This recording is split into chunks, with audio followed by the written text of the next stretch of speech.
Boy, I forgot all about the impeachment vote. Any of you that thinks the world's fair, some other guy cheated on his wife, lied in front of a grand jury about it, and I lost my job over it. My daddy always told us 4 boys, so if the Lord meant the world to be fair, men would have half the babies. Thank God it's not fair. Ladies and gentlemen, sadly, we're not here to talk about health care. We're here to talk about taxes, taxes, taxes. It is official. The one thing that the Supreme Court was right about was that it's a tax. And it is a whole series of taxes. Lawyers, we're going to get you out of the operating room. We can't afford to have you in there anymore.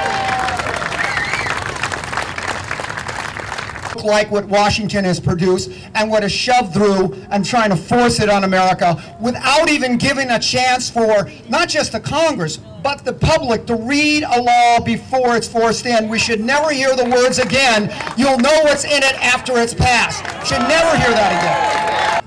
I'm sure it has nothing to do with the fact of how much lobbying and pressure is putting on in Washington. And I'm sorry, my friends on the left have to look their lawyer friends in the eye and say, "Joe, I'm sorry. I would rather my daughter, my son have insurance than for you to continue to skim huge amounts of money off the insurance issue." The price of this act is twice of what was projected, and the revenue for it is half of what was promised. Then why can't we just tell the lawyers and the insurance companies they're going to have to do without subsidies and monopolies, rather than asking the American people to do without our hard-earned money and, most important, our well-served freedoms. God bless you very much.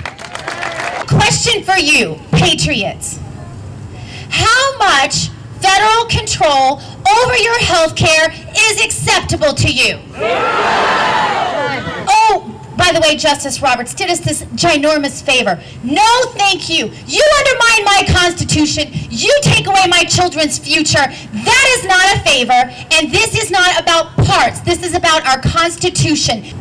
Whenever they want to take away your rights, all they have to do is call it a tax. So if they want to take away your right to free speech, what are they going to do?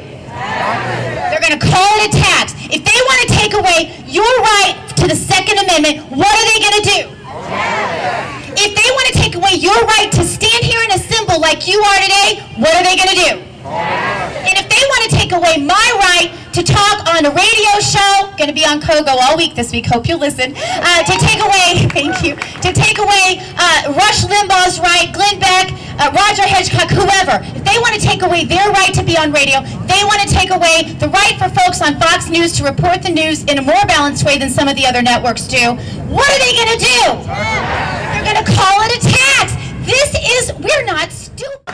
I'll be on Kogo 12 to 3 all week. I've got a book coming out this month on July 18th called Ladies and Gentlemen. This issue is not about health care. This issue is about so much bigger. This issue is about limited government, the role of government, our national identity, liberty, prosperity. That's what this issue is about. I really like that. Back over 200 years ago, taxation without representation. Sam Adams got together with the Sons of Liberty and he charged them. He said, "Those who don't fight with me, may the chains of slavery rest lightly on you." That greatest generation that fought across the Pacific Ocean, island to island, places like Guadalcanal, Iwo Jima, Saipan, to fight back those totalitarian regimes.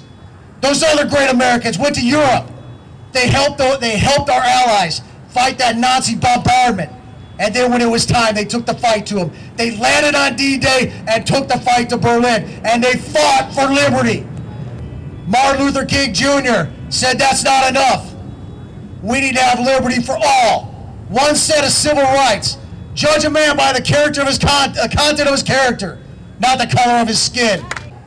It's your right to make an economic choice, even a bad one. What if you decide you want to buy a Chevy Bolt? That's your right, because I'm a Marine. I'm a Marine. Because I try and figure out how the party that fights out of one side of their mouth for a woman's absolute right to choose whether or not to abort a human fetus simultaneously fights out the other side of their mouth for that woman's lack of right to choose whether or not to do something as simple as purchase health care.